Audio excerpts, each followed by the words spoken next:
It's hard. It's really hard. Yeah,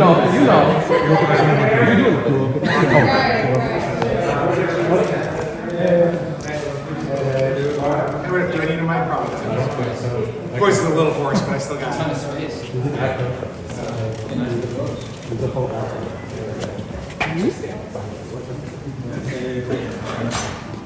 We appreciate you guys waiting, first of all. We had a couple overflow rooms, so we thought it was important that we go greet them, and we did pictures of everybody in the overflow rooms because we thought that, people took the time out to come and see the speech and they weren't able to get into the main hall. We thought it was important to be able to go and spend a little time in each of those rooms. So I appreciate your guys' patience and waiting for me to be here. Obviously, you guys know Laura Bustamante, new Chief of Staff, Kesha Hodar, who's our Deputy Mayor for Housing and Economic Development.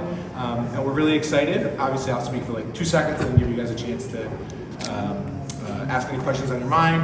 I think for us, the biggest message of the speech was, it's our mission to deliver a Jersey City government as good as its people. And there are 3 core components of that, which ended with talking about trust and transparency and rooting out corruption, making sure that we deliver both the big things and the basics, right? That we're going to focus on keeping our city safe for immigrants, and we're going to make sure we fill the potholes. And then the last thing was a city that works for the people who work, right? An affordable city, a city where we build affordable homes, where we protect tenants and keep them in their homes. And the thing that is the core driving value is not how many buildings we build, but are we allowing people to build the future that they want in their city? So that was the core of the speech, and it was an honor to have the whole council elected, Senator Kim, Mayor Baraka here as well. So with that, we're going to open up for questions. Did you go to the Jersey City Times first? Who wants to take it? Aaron? Andy? What executive orders do you intend to sign in your first few days in office? Have you signed any today? I did not sign any executive orders today. We have a couple executive orders lined up tomorrow. There's going to be a press conference about it. So I don't want to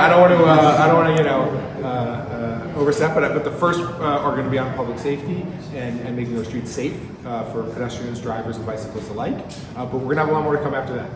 1 p.m. tomorrow. 1 p.m. tomorrow. I don't want to over preview it. Yep, over there. Yeah, you. Oh, excellent. If you could introduce yourself and the outlet, please. Sure. Ben Israel with Johnson County People. So Mayor Solomon, at the rally in front of City Hall today, you said that one of those first actions could be strengthening the sanctuary city protections.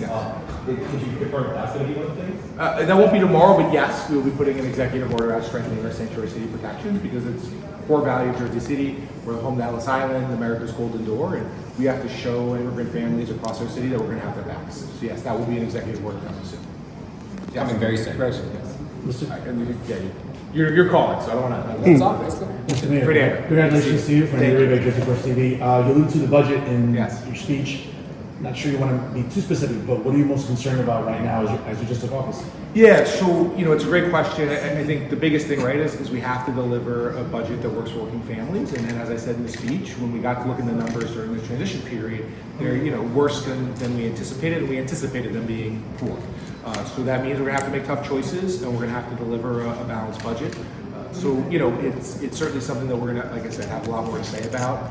We want to make sure that when we deliver those numbers, that they're clear, they're accurate, and that's the transparency that's been missing from Jersey City. Right? Did that include the workforce too?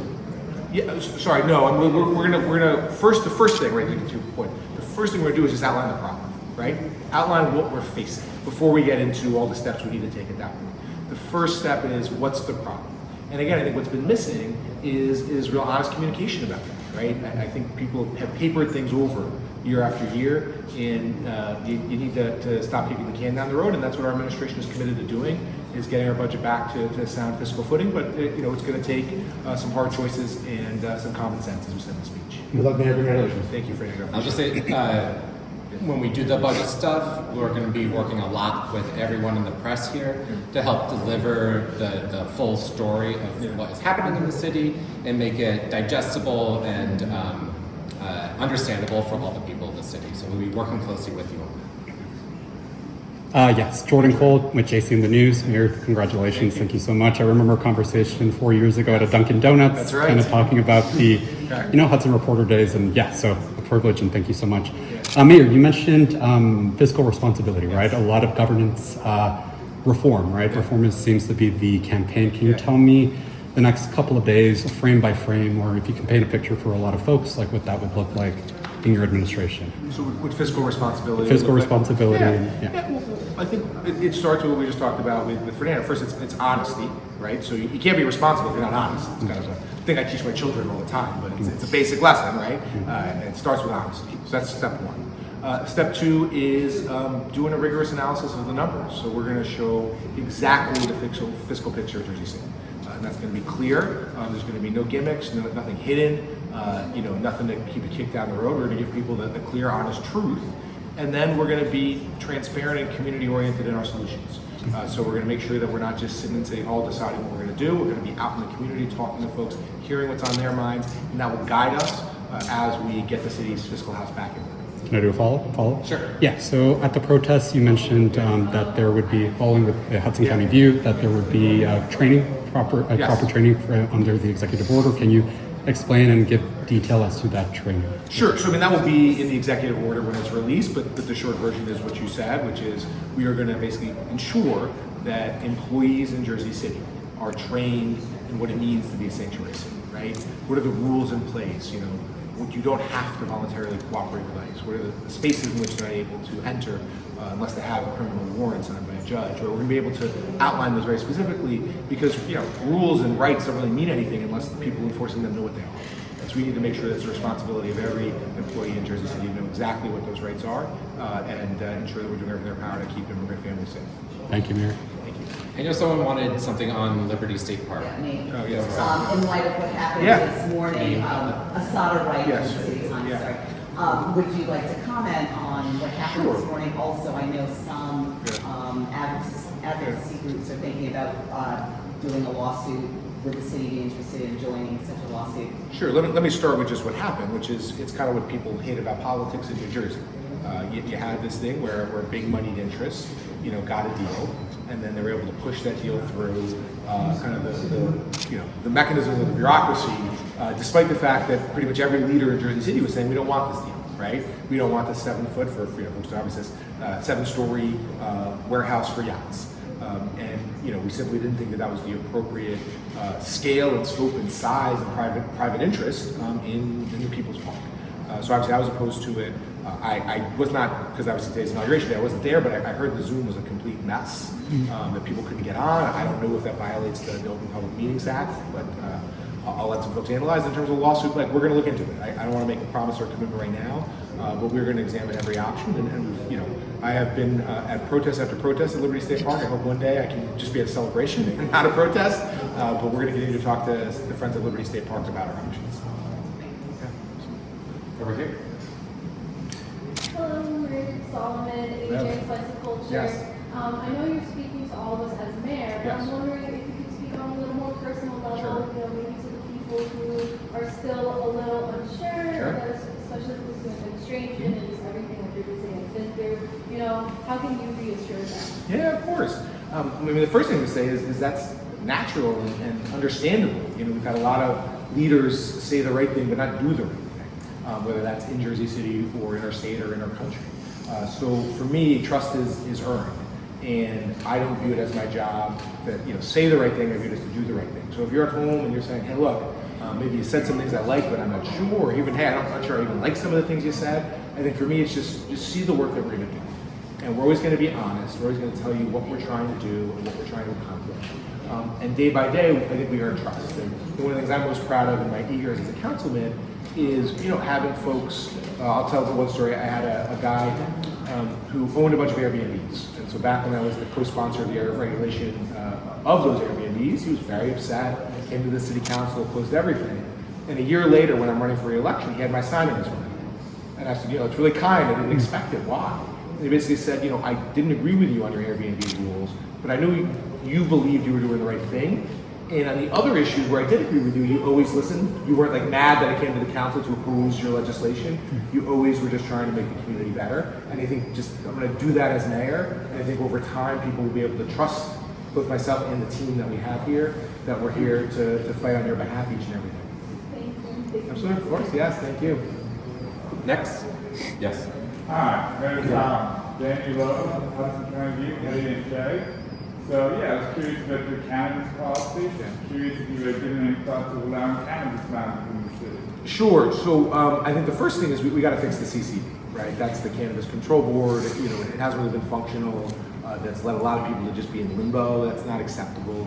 We have to give them clear guidance. So I think step one is fix the CCB, create clear rules, and then look, we're going to talk to the council about those changes. So if we're going to make changes to the current ordinance and legislation, which would include the cannabis lounges, that's going to be a conversation that's really going to be driven with the city council.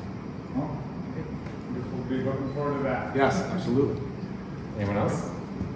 Can you say at this time whether Pompadour's dead, or is it still a ongoing conversation? Andy has a habit of asking the questions that are coming in the future. What's foreshadowing? Yeah. Your question is good foreshadowing. My to-do list. Yeah, correct.